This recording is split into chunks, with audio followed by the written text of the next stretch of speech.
Jim, I'll start by echoing some comments that were made at every given opportunity by a former Vice Chairman of the Joint Chiefs of Staff, General Cartwright, when he was in that role. And the thing that he would harp on, to put it bluntly, was we have to separate the data from the applications. So I think we're there today in terms of the technology. What we're not there is where we're not there in that kind of regard is actual implementation and the governance that enables that to happen.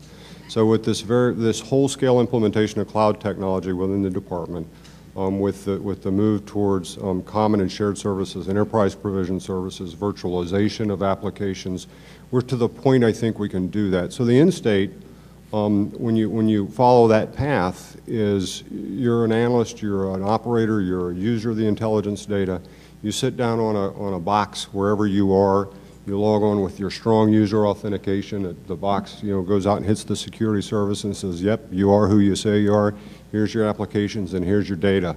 And it doesn't matter where you are in the world. And you also have at least some set of that capability available on mobile devices, which is something that Terry Takai talked about fairly recently, that we have to be able to provide those kind of capabilities.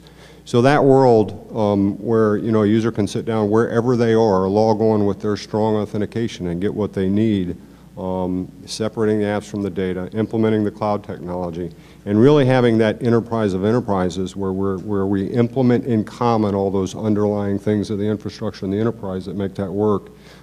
That has to be where we go because we can't afford to do it any other way from an information sharing perspective, from a secure the information perspective, and from a fiscal perspective. Terrific.